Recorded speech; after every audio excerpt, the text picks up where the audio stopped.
was praying at the altar of the impossible is a foolhardy luxury of the rich.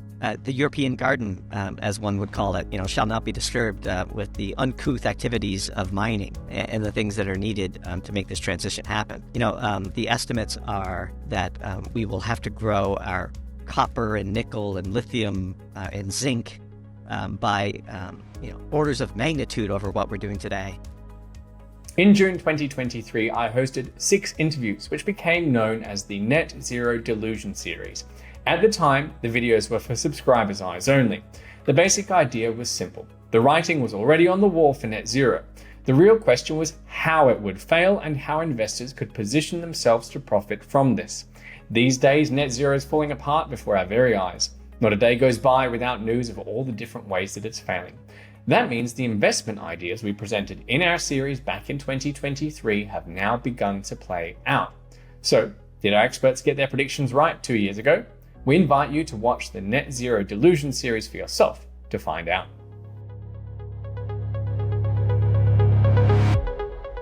Hello and welcome to the next video in our series on net zero. Doomberg is the world's top energy commentator, taking the newsletter world by storm in the space of a few short years. This anonymous group of energy and commodity analysts and consultants is represented by the avatar of a green chicken. And in this interview, the chicken hammers home some basic truths about the nature of energy and life itself, before pointing out how net zero clashes with those realities. The implications are dire for our standard of living and our basic freedoms. Nobody communicates these issues better than Doomberg, as you'll see in this interview. It's not often that I interview a chicken, but when I do, it has to be Doomberg. Thanks very much for joining us. Nick, great to be here. Thanks for having me on. You better explain this odd avatar, because you are neither green when it comes to politics nor a chicken. So how did it come to be? Yeah, the green chicken is our brand avatar. I'm the head writer of the Doomberg Substack team. And when we first started Doomberg, we had no social media presence whatsoever. And one of the old adages of marketing is you can't be remembered if you don't stand out. And so we found this clip art of a sort of dazed and confused looking chicken, and we colored it up a little bit. And Doomberg grew spectacularly beyond our wildest imaginations. And one of the things we've learned in studying content creators and the business is that if you start anonymous and then you de-anonymize the account, you sort of lose some of the brand mystique. And so we've decided to just stay as the green chicken. I speak for the team forward-facing, but I represent the full Doomberg team that produces the Substack articles that we've written and, runs the business that we've created. And so, yeah, it's just a fun avatar. Many people know us in real life on Wall Street. It's no big secret, but it's more for fun and for brand mystique and for keeping that brand image solid. Yeah, it's a good choice. I'm excited that I've heard your real voice now before it was altered by the automatic altering machine, whichever one you use. When it comes to, actually, first of all, you're completely right about this mystique and being remembered. I remember my grandma telling a story. She was at the hairdresser and the guy next to her got his hair dyed orange. And so she got talking to him and he said he was going in for a job interview as an architect for a big firm. And he thought, he had to stand out somehow. So he got his hair dyed orange. So, it probably works quite well. I don't know if he got hired in the end. But let's move on to the energy crisis. You focus on energy. You do a lot of other things now as well. But you spent a lot of last year warning people about the energy crisis to come. And I suspect a lot of the years before that as well. So why don't you take us through what you saw coming and what actually happened? At its core, energy is life, which I should say as background, we come from the commodity sector. We have decades of experience in heavy industry on our team, which is part of what I think makes us unique in the sense that most people with industrial experience don't participate in the discourse because they have a variety of public relations people in between them and the public, and they're more worried about their stock options and saying the wrong thing in public and being quoted in the paper. We have no such concerns or constraints, and we bring those decades of raw, practical industrial expertise to our writing. Energy is life. Literally, your standard of living is defined by how much energy you get to waste personally. This is a weird way to frame it for most people. They don't think of it that way.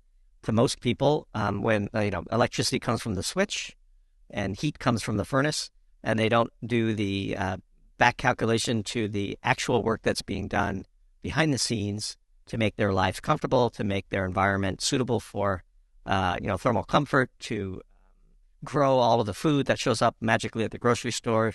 All of that, of course, is ultimately wasted energy in the sense that this order is spontaneous and you cannot impose order on your local environment without wasting heat. And the amount of order that you can impose on your local environment is quite literally the definition of your standard of living. And fundamentally, all humans everywhere want a higher standard of living. It's just the human endeavor is a constant, unrelenting struggle against the forces of entropy.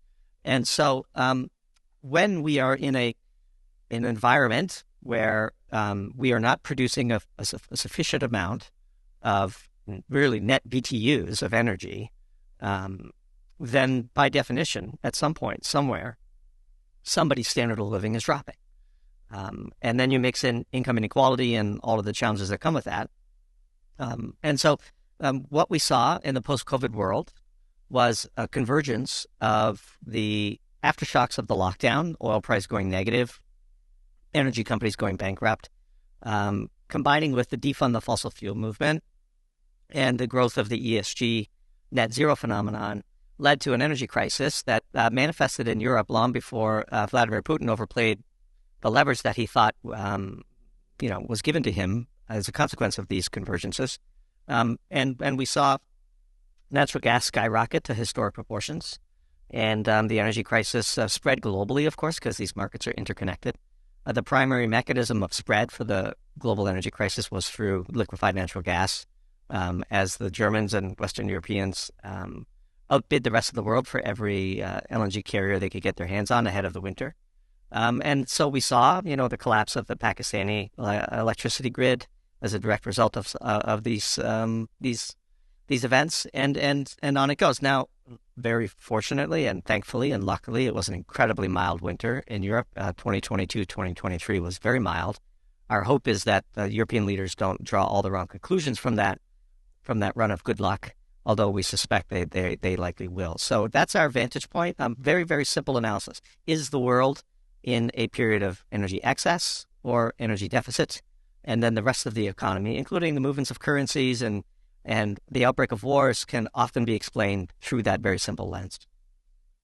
Yeah, you sort of touched on so many of the topics I want to dig into. The first one then is the idea of your quality of living and your standard of living is determined by how much excess energy you have, how much energy you have to waste. That sounds bizarre, and I was confused by it until you explained it quite well. But the easiest way to think about it for me is a recent example where the UK had a series of food shortages in specific foods over winter, which was related to the fact that the growers didn't have the gas at cheap enough prices in order to operate their greenhouses over the course of the winter. And so as a result, there was this gap in the food supply. So that's a really good example of the connection between the fact that we can't normally grow food, these particular types of food, I think it was cucumbers and tomatoes, during the winter, unless we have this excess energy, this energy to waste, in the sense that we're using it to do something that's really just almost like a splurge on ourself, on our standard of living. If people understand that, then this implies that energy is the master resource, another quote that you like to say, in the sense that there's this very direct connection between how much energy we have and how we can live. And therefore, if we're trying to constrain how much energy we have to use via, for example, net zero, that implies a lower standard of living almost by definition, correct? It absolutely does. And the best way to demonstrate this, of course, is to ponder what life was like before the advent of fossil fuels. You ate what food was available during harvest. You stored what you could by pickling or salting meat and so on. You burned wood locally because you needed to heat your home and your dwelling during the winter. And as a consequence, of course, homes were much smaller and lives were much simpler. It is only the advent of fossil fuels that has allowed us to live the modern life that we've become accustomed to. Now, one of the big sleight of hands in the net zero movement is the public is being led to believe that we can transition away from fossil fuels without compromise and without any sacrifices on the part of the populace. And the reason why they're being led to believe that is because if they were told the truth, it would be a wildly unpopular platform, and no politician could get elected to office with that platform as their foundation for their campaign. And so one of the things we've tried to do, or again, one of the phrases that we've popularized is in the battle between platitudes and physics is undefeated. I mean, ultimately, you show me a closed system and I'll show you where the price is going to be paid.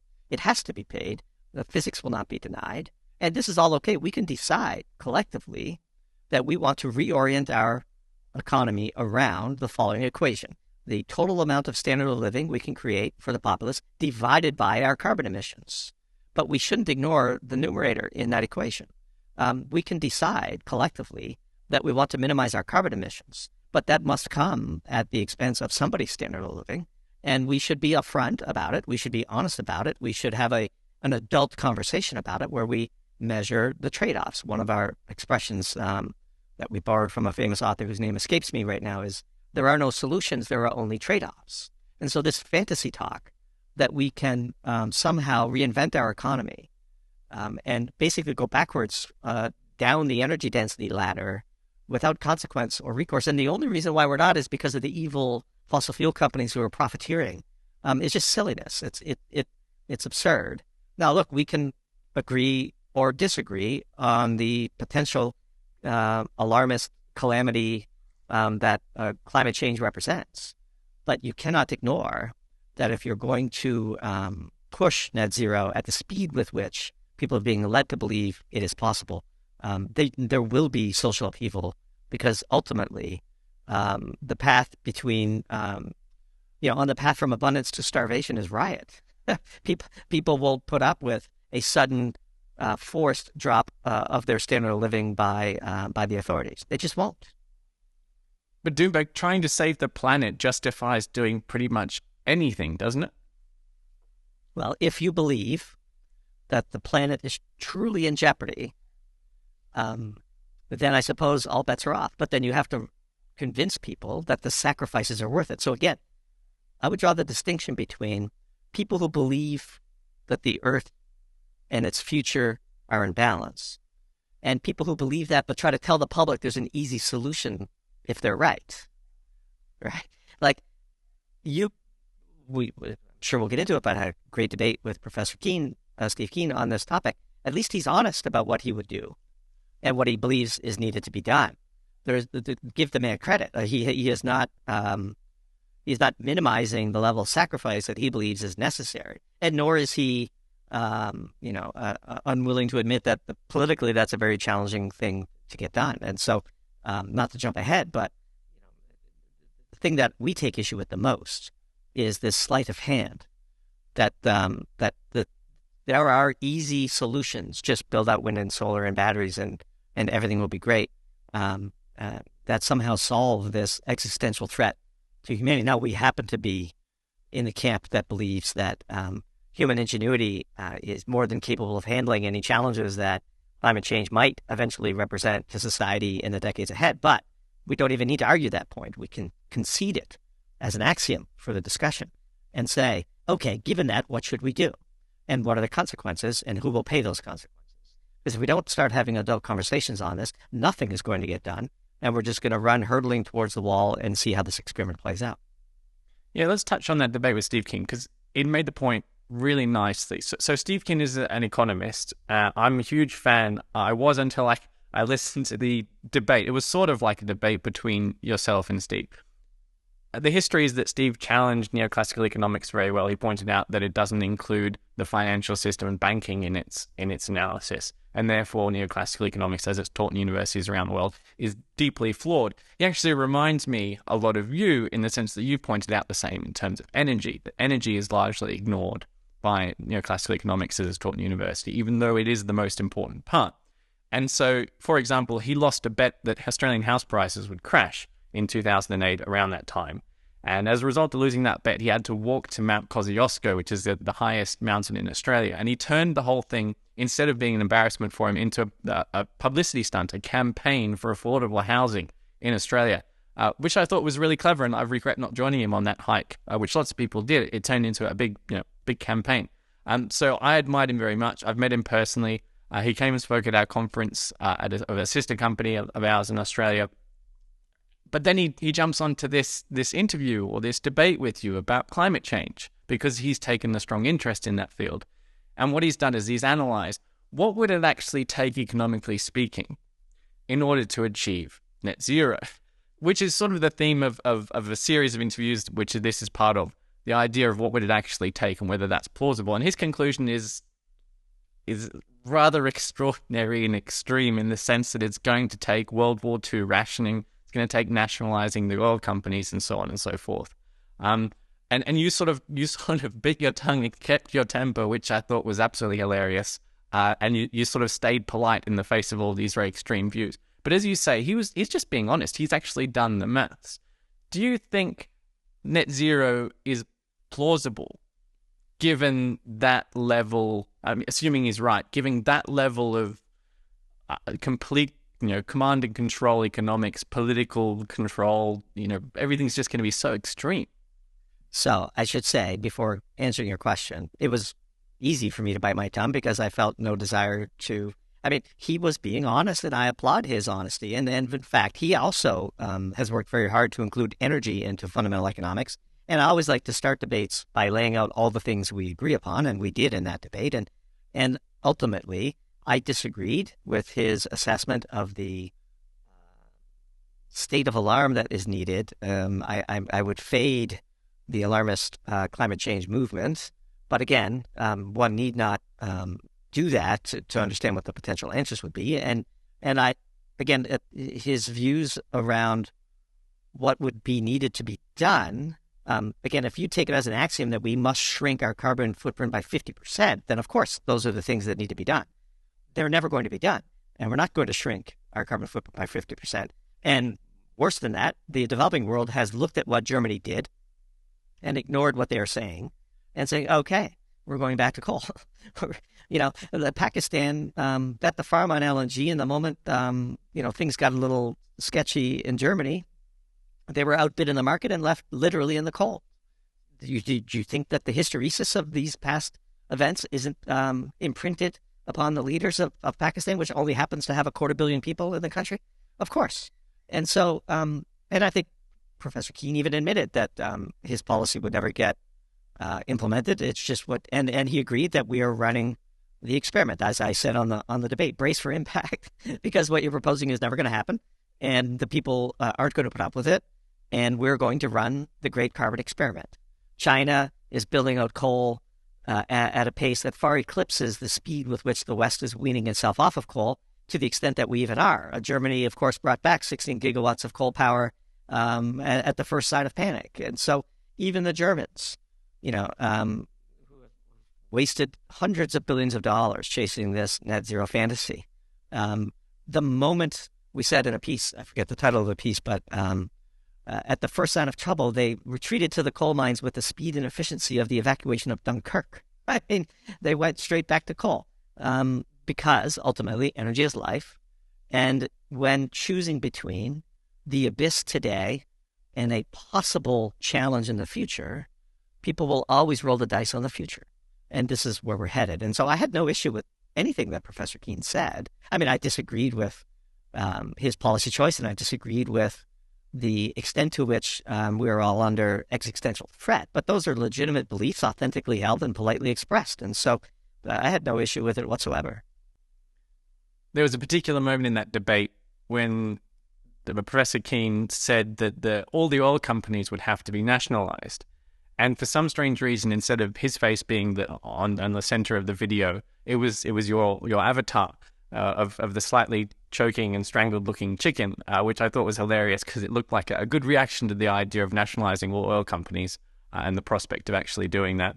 So that made me laugh at the time. The Germans went back to mining coal, not just using it. Of course. And so it doesn't spontaneously appear, right? I mean, it must be mined and processed, and sure, yeah. Well, Simon Michaud, who I've interviewed for this series, points out that the European goal of net zero is built on the idea of simply being able to buy the resources that are needed in order to make net zero happen on global markets, because, as he put it, they don't do mining in Europe. So that was the source of their delusion, he argues, the idea that it's plausible because the metal will simply be there, the resources will simply be there. You've done a lot of analysis on this angle as well, on the idea of resources not being available in order to make net zero happen, especially when it comes to the battery side of things. So tell us about how plausible net zero is given the constraint of mining and resources. in January, we wrote a piece called Mission Impossible, and the social preview of that piece was praying at the altar of the impossible is a foolhardy luxury of the rich. The European garden, as one would call it, shall not be disturbed with the uncouth activities of mining and the things that are needed to make this transition happen. The estimates are that we will have to grow our copper and nickel and lithium and zinc by orders of magnitude over what we're doing today. And in that piece, we have a picture of an excavator, 800-ton behemoth that has a 4,600-gallon diesel fuel tank in it. How do people think these rocks get moved and crushed and leached and concentrated and then moved again and purified and smelted and then moved again and formed into the various machines that we need to harvest the energy that will make the so-called green transition happen? These things aren't immaculately conceived. It must be mined. And the fundamentals of it are just so simple. Like back of the envelope with a pen is all you need to rule out some of these fantasies. I mean, the prospect of completely moving transportation to batteries while simultaneously destabilizing the grid. The classic joke in California was one day in the summer they announced that they would phase out all internal combustion engines by 2030 or 2035 or some number. And then like 4 days later, they had an alert because of grid instability, and they asked all electric vehicle owners to not charge their batteries. I mean, you couldn't make it up if you tried. That which can't go on forever usually doesn't. And this fantasy that we will somehow immaculately conceive all of the heavy metals, the dirty heavy metals that we need to execute the quote-unquote green transition is just pure fantasy. And for the Europeans to assume that they could just acquire the batteries somewhere and the materials that go into it is, of course, naive. And we wrote a piece about this lithium deposit that was discovered in Maine. Fantastic lithium deposit. And unfortunately, that deposit finds itself some 10 miles as the crow flies from a wonderful ski resort. And you can imagine that the prospects of getting this mine permitted and operating is precisely zero. It's not going to happen.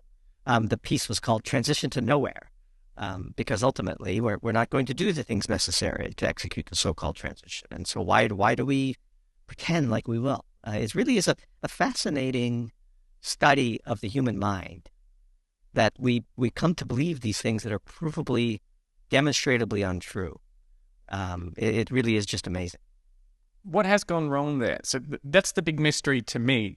I don't have your history of having to do the maths on this sort of thing, but it seems to me that politicians went out and promised net zero and made these legal commitments to net zero.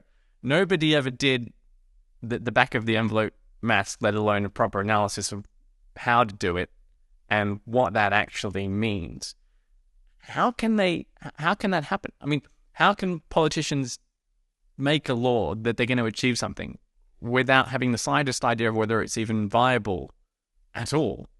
And how, I mean, it seems to me that they've made these laws, they didn't figure out how they're going to do it. Ever since, people like you have been sort of doing the maths on what it really means, and it's not viable. That sequence is really bizarre. So there's a cynical interpretation of the origins of this movement, which harkens back to the age of the population scare, population bomb, and the Malthusian school of thought that there just is an insufficient number of resources to sustain the population level that we had in the 1970s, let alone that which we were projecting to have today.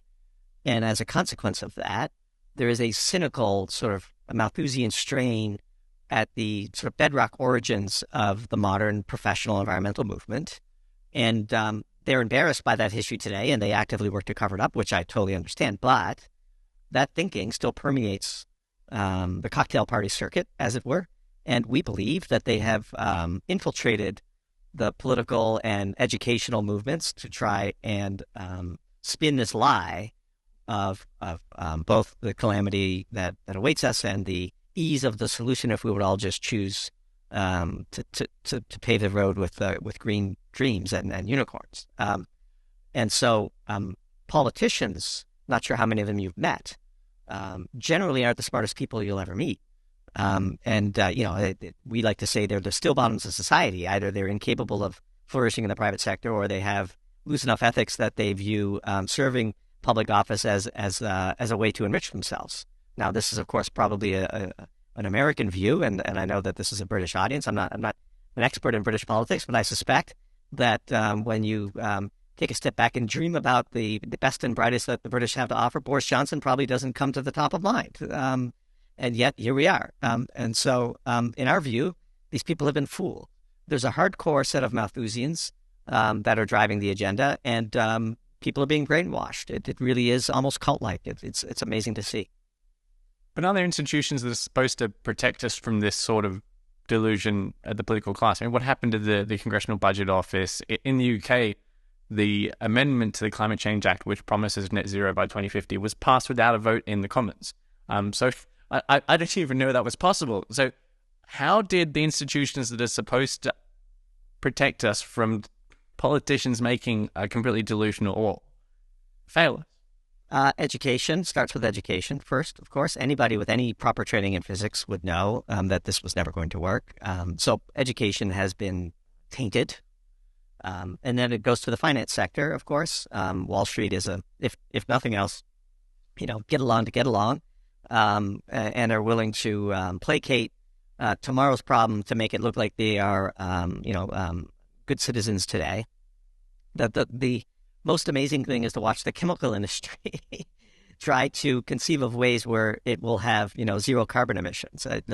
It's so absurd on its face. And we have many contacts in the industry. And I was speaking off the record with a chief sustainability officer of a very large chemical company. And he said to me, Doomberg, I have more people measuring carbon emissions than I have researching ways to abate them.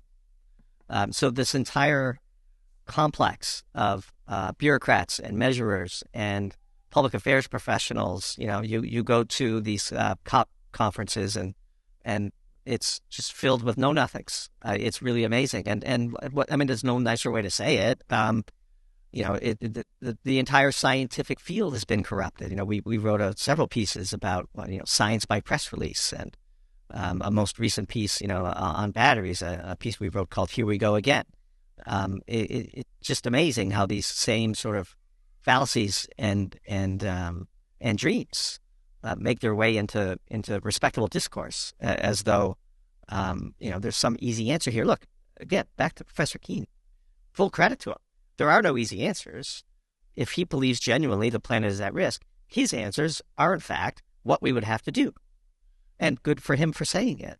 He has far more credibility in my eyes than people who spin these lies as to what's possible and it's all easy. And the reason why we're not, of course, is because of dirty polluters in the fossil fuel sector who are, sacrificing the future of the planet and your grandchildren so that they could line their pockets. There are many bad actors in the fossil fuel sector, don't get me wrong.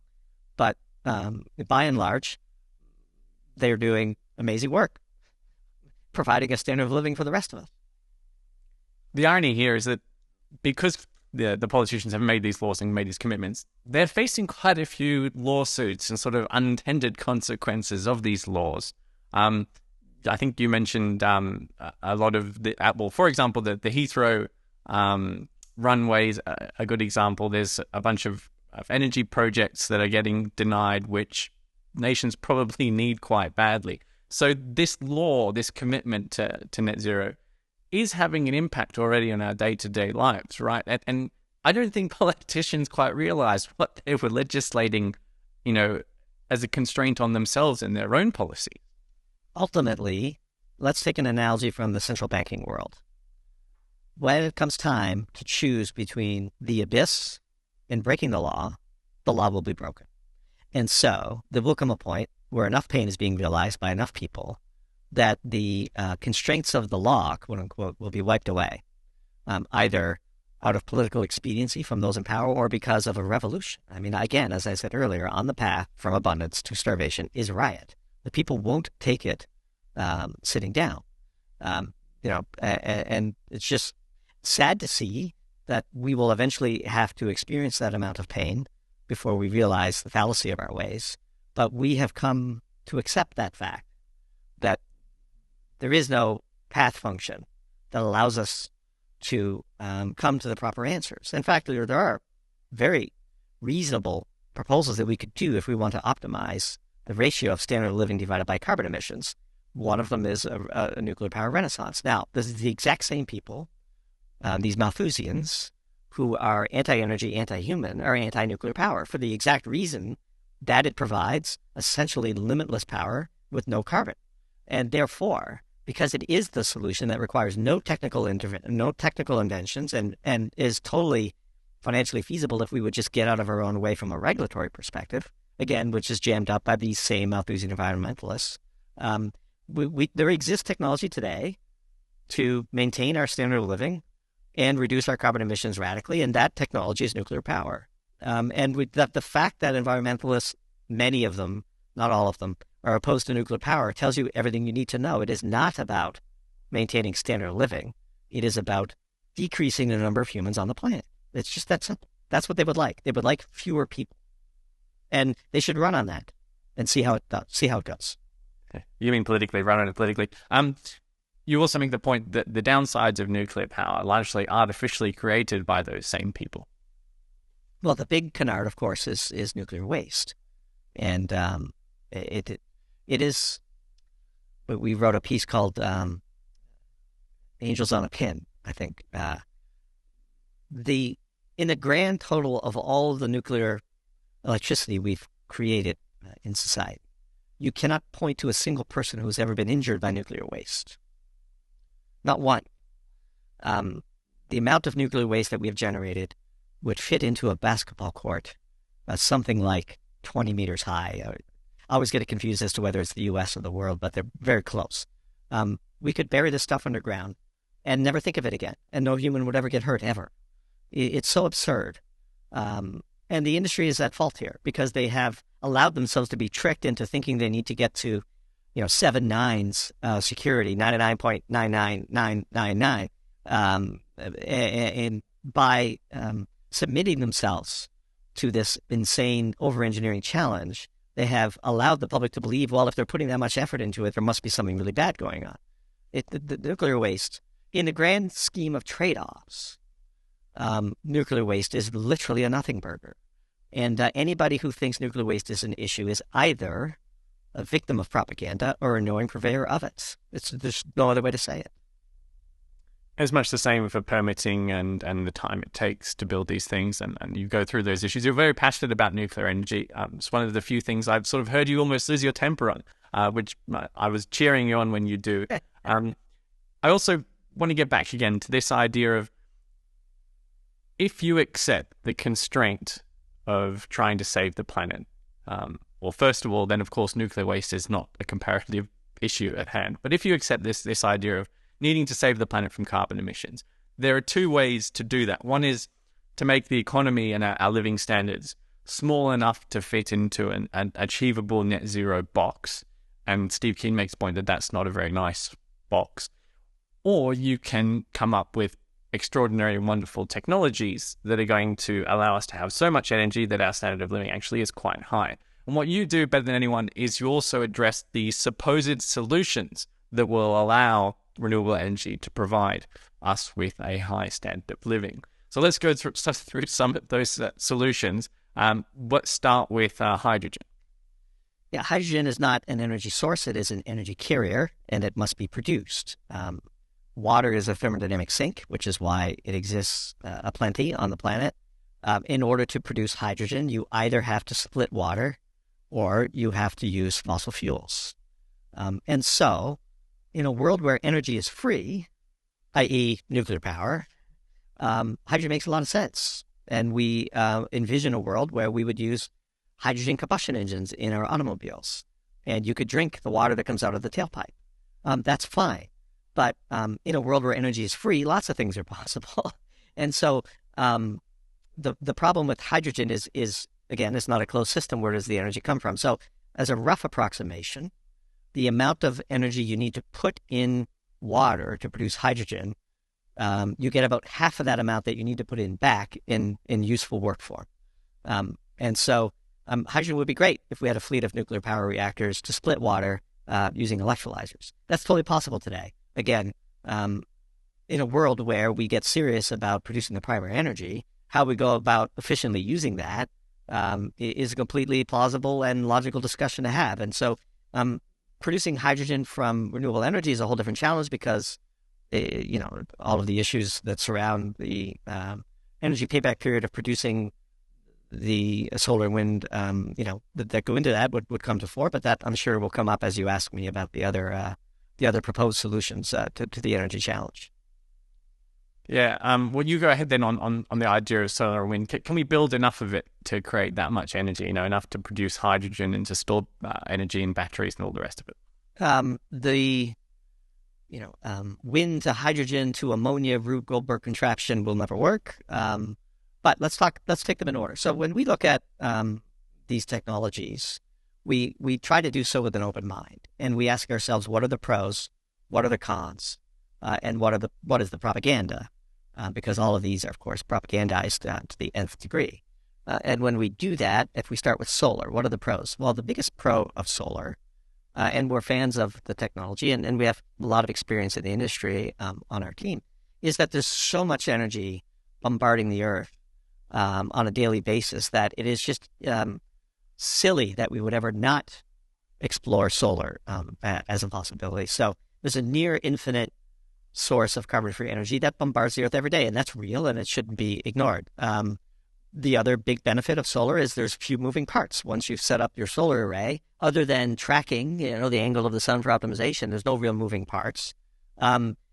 Another great benefit of solar is it maintains efficiency at the micro scale, so you get 20% of production electricity, whether you're doing it on your home or whether you're doing it in a big commercial farm. Now, of course, the big commercial farms have these tracking devices that allow them to be slightly more efficient. And it's a very mature industry with extensive field data, so we understand the technology well. The big disadvantages to solar: substantial intermittency. The sun doesn't shine at night. Very high geographic variability, and a poor energy payback period. In our view, you have to put in about 5 years worth of energy that you can get out of it at the beginning at t=0. And this is a discounted cash flow model, but for energy, for BTUs. And so that energy has to come from somewhere. The production of solar-grade polysilicon is among the most energy-intense industrial processes on Earth. It just is. And then the last point, the big disadvantage, is China controls the entire supply chain. And so we will have to deal with China, a geopolitical adversary of the West, one way or the other, because they control, polysilicon production, ignite production, wafering, cell mounting, and even, constructing the arrays. The propaganda on solar, this whole concept of levelized cost of electricity, is borderline fraudulent. It ignores all of the negative costs and externalities that come with introducing solar into a grid. The labor and environmental impact of the production of polysilicon and the associated... Can you explain a bit more that so you're addressing there the claim that solar, but also wind energy is cheap, right? And you've done that very well. So let's dig into that a little bit more. They're free, aren't they? Yeah, well, of course, everything is free, depending if you ignore all the costs. So, look, levelized cost of electricity is basically a variable cost measurement that ignores the negative externalities that come with introducing solar into a grid. And the biggest proof that this is a fallacy is the fact that everywhere where renewables have achieved a significant market penetration, the cost of electricity is measurably higher. The correlation is literally undefeated. But beyond that, because of the intermittency, you combine the intermittency of solar with the expectation that the grid will always be there and perfectly demand matched, means that you have to have essentially a second grid on standby. And the cost of that second grid is conveniently ignored in the levelized cost of electricity calculations that environmentalists like to put forth. And it's not ignored in the price we pay, though, is it? Correct. Look, California, Northeast, and Europe. Those are the three places where it's been tried. And what's the cost of electricity in those places? But the final proof is, if this were so cheap and so superior, it wouldn't need government mandates to happen. It would spontaneously occur. And so that's levelized cost of electricity. Last 2 points on propaganda: labor and impact of production are ignored. And government projections far exceed supply bottlenecks. There's simply not enough polysilicon capacity in the world today, and it takes billions of dollars in years to make these factories for the exact same reasons it's expensive to make nuclear. The same environmentalists who are opposed to nuclear are actually opposed to new mining and polysilicon factories and so on because they think things will just spontaneously appear. Let's quickly address the idea of batteries. You're definitely not a battery hen. Yeah, so batteries have some advantages again. Power on demand has transformed society. Everybody walks around with a lithium-ion battery in their pocket today. And batteries can be used to reduce point of use carbon emissions in the transportation sector, which is an advantage, which means you can capture the carbon at the power plant instead of trying to capture it coming out of the pipe. And they are very recyclable with economic incentives to do so.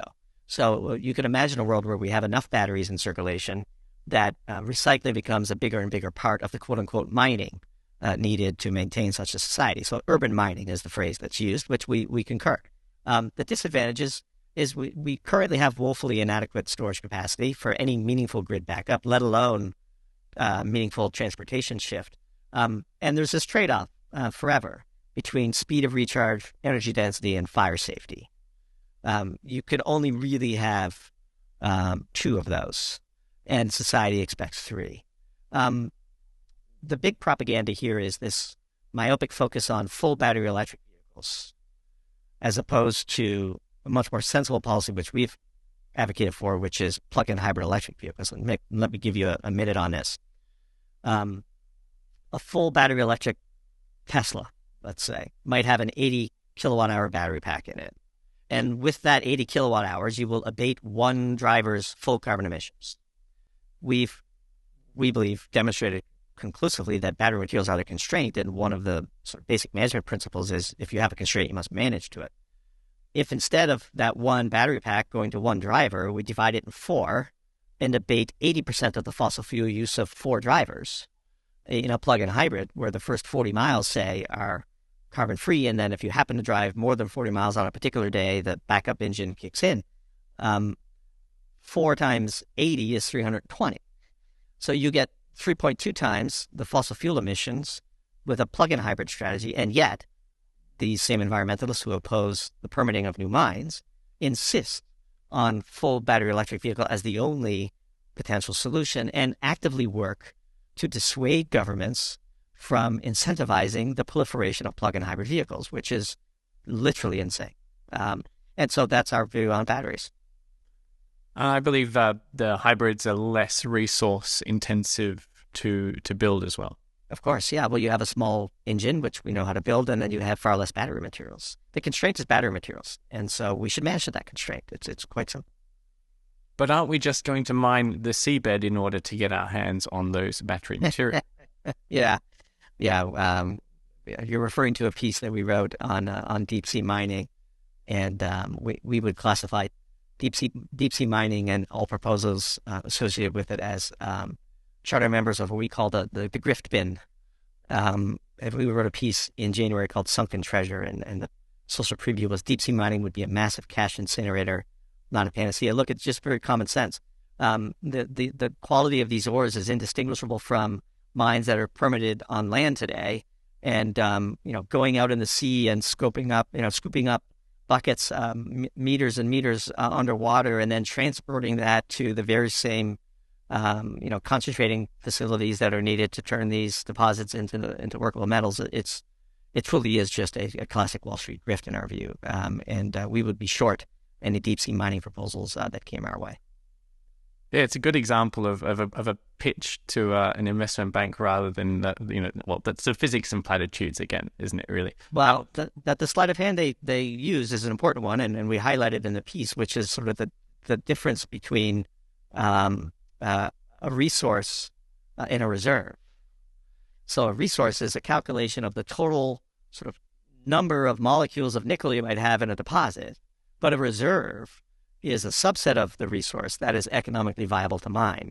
And the classic, junior gold mining or junior silver mining grift is to focus on resources and ignore all the hard work that comes into converting those into reserves, let alone into finished product. So wanted to put that out there. Yeah, that's a good point. So there's two sort of implications to sum up this section of the solutions. One is the resource constraint and the idea that seabed mining isn't going to solve it. The other is, I think I would summarize it as energy return on energy invested. The idea that the amount of energy it takes to solve the problems of renewable energy and net zero is so vast that the whole thing becomes not viable. Is that a good way of putting it?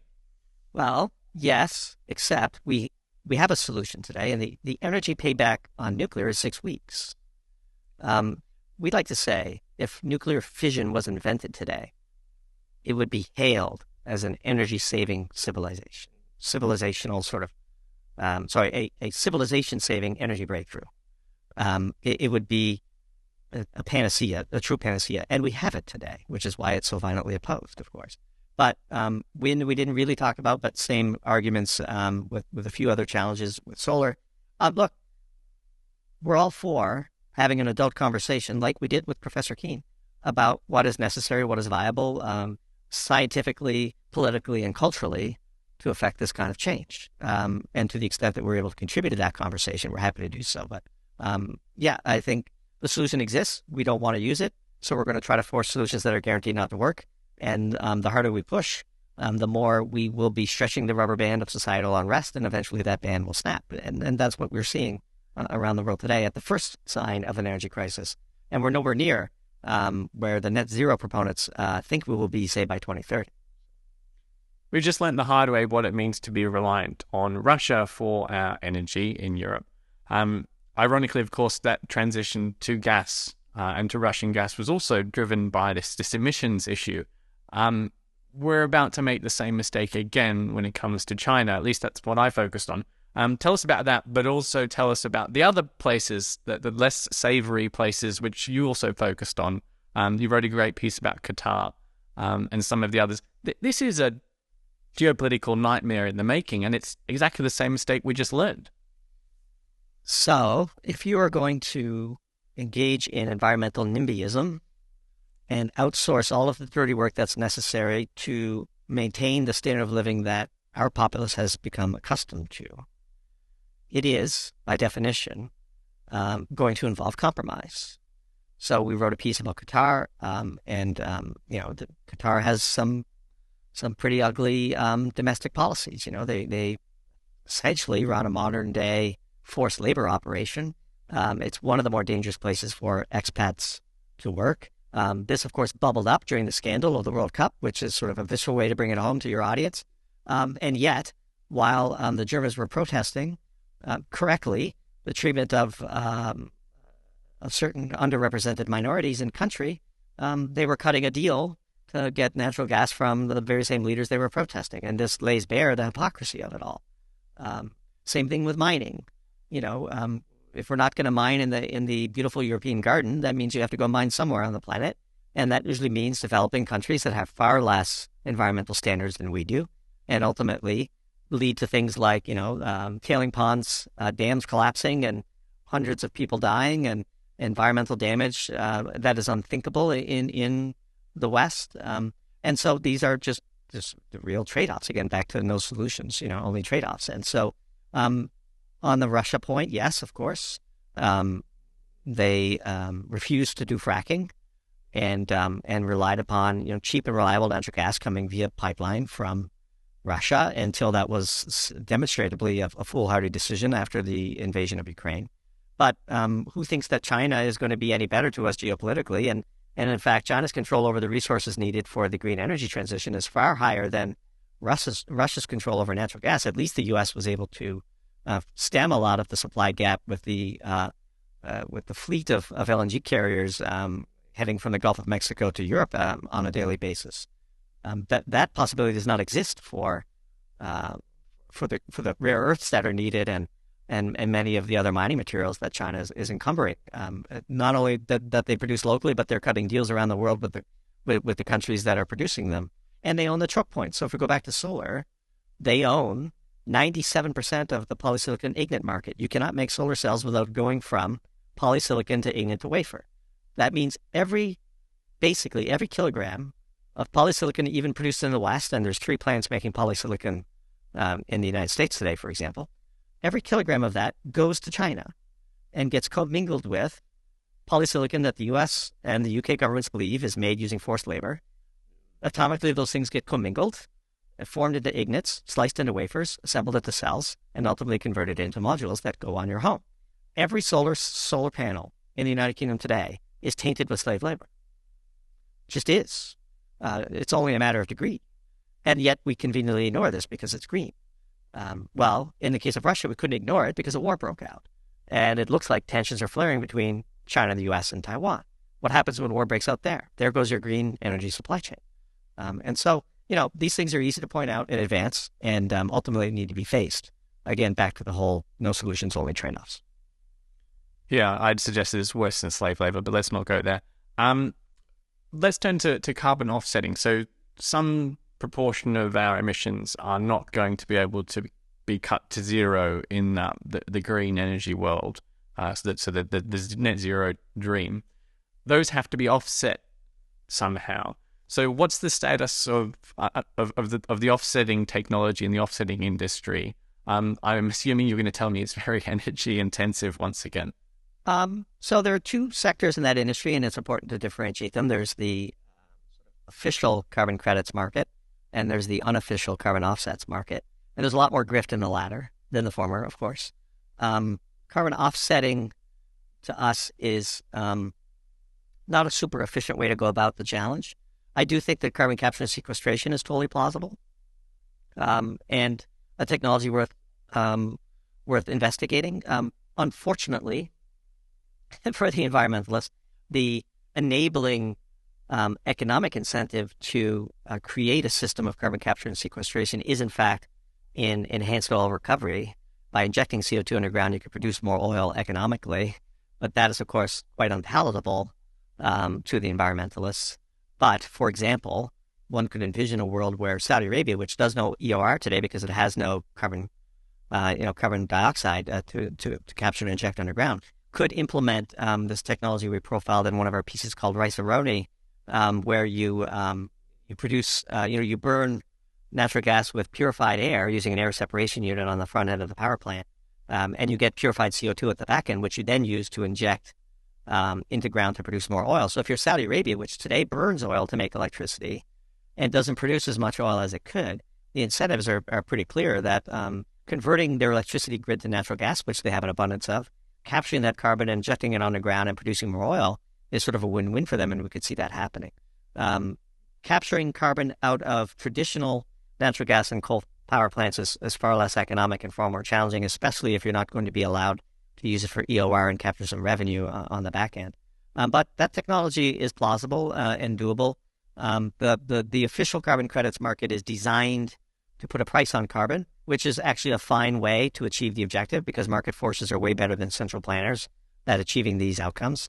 But the unofficial carbon credit market, we believe, is mostly a PR grift. If you look deep enough, these quote-unquote offsets aren't really offsetting anything.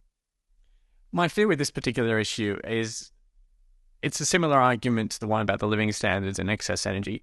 If everything we do has to be offset either through carbon capture and sequestration or with traditional offsetting, that sort of creates a marginal cost to every marginal benefit of everything we do each day.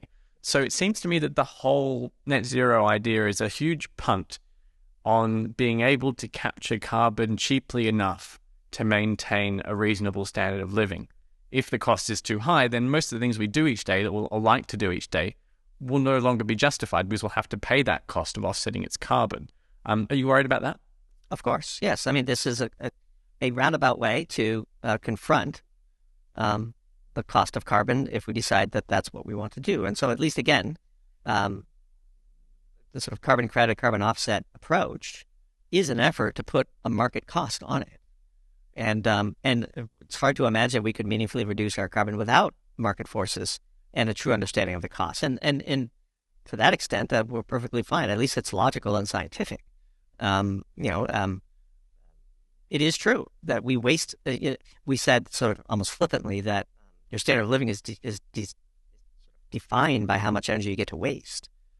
Within our current standard of living, there are more wasteful things than others. And if we understood that, if we had real-time pricing of electricity in your home, for example, you might make simple alterations to your lifestyle that would reduce your carbon footprint, and nobody will be motivated to do that unless they can have a visceral connection to the activity and the cost. That doesn't exist today. We're fine with that. I think we should discover, the cost of things. Now, of course, when you drive a car, the cost is visceral. You see the price of gasoline or petrol, as you would call it, as you drive around the city.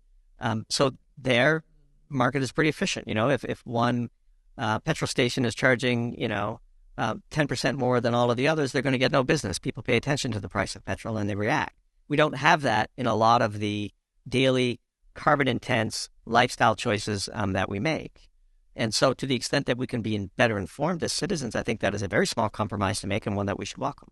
Do you think it's a fair argument to say that we transitioned to renewables too quickly? So before the technology was ready, before the battery storage was ready, and so on and so forth, and that's what's caused a lot of the problem over the last year and a half? Perhaps I would argue that more so it has been the great lie that we could do it without having these challenges to grid stability and increased costs. It was not sold as that. It was sold as cheaper and without compromise. And so that's the great lie. And that's the great propaganda challenge of the environmentalists that they're facing today. Like, how can you, as a member of the German Greens, look at the dirtiness of their carbon grid this winter after having foolishly shut down their nuclear power reactors and having literally been given a blank check to spend hundreds of billions of dollars to implement solar and wind, where solar has an integrated capacity factor of only 11% in Germany, which right there in public data, you can see it. How could you, as a member of the Green Party, look the population in the eye and say, we just need to do more of what we've done and it'll get better? Like, it's so absurd. And so, not so much that we went too fast. The reason we went too fast is because we were told a lie. And that lie was that this is without consequence. And the consequences are real and will eventually be addressed, as they were in Germany this winter. It's a classic example, isn't it, of how politics work. So if something's not working, if the government policy is not working, we just need to do more of it. And it leads me to conclude that the real issue is that energy security, the energy grid, the production of energy, it shouldn't be political. It shouldn't be decided by politicians, because we've gotten rid of so many government controls in our economy over the years, but we haven't in energy. So of course there's going to be an energy crisis. Yeah, and government has to be involved, because left to their own devices, energy companies will do dastardly things. Again, we're not here to defend the historical behavior of energy companies. The fossil fuel industry has done things that it should not be proud of. In fact, fossil fuel industry was a key part of encouraging the Malthusian aspects of the environmental movement. They funded much of the anti-nuclear movement in the U.S. in the 70s, a dirty little secret, for which they should feel everlasting shame, which I can assure you most of them don't. And so, again, it is what it is. That's the history. It's important that politics be involved. It's important that we have conversations like this. I applaud the work that you all are doing in this regard. I think why has Doomberg been successful? Doomberg has been successful because we try our best to stick to the facts, to write in a language that is accessible to the non-scientist, and to admit when we're wrong, and to engage in polite discourse like we did with Professor Keene. And we're ultimately, even though the name is Doomberg, we are optimists on the human spirit and the human endeavor. And we think that enough people discussing these facts in an open and honest and authentic way will ultimately be what is necessary to lead us to the political environment where we make the correct decisions. And again, back to this where we started, this is why I so much enjoyed the debate with Professor Keene, because while the debate was ongoing and he was saying what you and I would consider to be rather outlandish things, it was very clear to me that the audience would listen and they would be able to draw their own conclusions. And I was quite happy with my performance and happy to have it contrasted to the things he was saying. And I applauded the politeness with which we both expressed our views. And one of the big negative developments in the Western world is this attempt to cancel debate and to assume that an answer exists, and that anybody who is articulating an alternative view to the accepted answer is somehow, to be shunned from debate and not allowed on the BBC, or pick your favorite Twitter accounts de-emphasized, or YouTube demonetizing videos that call into question whether the current policy around green energy is a wise one. These are totally counterproductive and ultimately will backfire on the people that are trying to do it, because in the end, physics won't be denied. And so to the extent that we have more conversations like this and people get to hear the full range of views from Professor Keene to Doomberg, we are hopeful and confident that a well-educated society will ultimately end up on the right course. At your Doomberg Substack, you're a bit of a free-range chicken. You address all sorts of issues other than energy. Do you want to tell us about something that's upcoming or something that people should read as soon as they subscribe? I've got to say, your recent issue on the idea of the green energy transition being a bit like Santa Claus just made me laugh so much. So I would point people to that. But you've also made me realize this idea of the banking crisis in the US potentially being a bit of an attack on cryptocurrencies rather than a traditional banking crisis, or at least that they've turned it into an opportunity to attack cryptocurrencies. Anything else you want to mention? Sure. Great piece we wrote in the middle of March called Don Jerome. And there's nothing like a good Godfather reference to make a piece. We talked about the regulators moving swiftly to crush several banks tied to the crypto industry. We write a lot about crypto. Our regional bank piece, Regional Fallout, was a call to action to save these small community banks. They play an unbelievably important role in the U.S. economy. We have a piece in the works about Governor Gavin Newsom's foray into trying to cap refinery profits. Somehow this is going to lower the price of gasoline in the state of California, he thinks. That one is tentatively called Eggheads, because we're going to talk about the egg crisis in the UK and the egg crisis in New Zealand as the opening story for that piece. Look, we write about whatever's interesting, whatever's in the news. One of the great benefits of authoring Doomberg is the amount we get to learn while researching these pieces and the experts we get to meet. And it really hones our own skills. Coming on podcasts like this hones our debating skills. It forces us to better articulate our position in a way that is more accessible to more people, which is really what Doomberg is all about. And so really appreciated the opportunity to chat with you today, Nick. And I would tell the listeners that, we write about energy, finance, the economy at large, a little bit of crypto, a little bit of geopolitics, whatever's interesting to us, we're not afraid to write about it. Our objective is to be provocative without being polarizing, to be funny without being silly, and to teach without being self-indulgent. And to the extent that we achieve that brand ambition, then we suspect that this is why we've been able to enjoy the success that we've been able to achieve so far. You're not the one being silly when you're being funny, I can tell you that. But you do point out who is. I don't know which one of your iconic phrases is the one that's going to matter most. The idea of that there's only trade-offs, no solutions. In the war between physics and Paiju's, physics is undefeated. Which one of these types of phrases that you've really made iconic is going to be the most important one to take away? Energy is life, in our view. The human endeavor. And as soon as we realize that currencies and the economy are just, contraptions designed to more efficiently convert life-nourishing energy into higher standards of living, then you understand the visceral importance of the debate we're having today and the discussion we're having today. And so in our view, energy is life is the sign-off to all of our emails, and it is the phrase that we have popularized that we're most proud of. I think it also highlights the fact that we're trying to go backwards here with this energy transition. But let's not start again at the beginning and go on for another hour. Thanks very much for joining us, Doomberg, and to everyone at home, thanks for watching.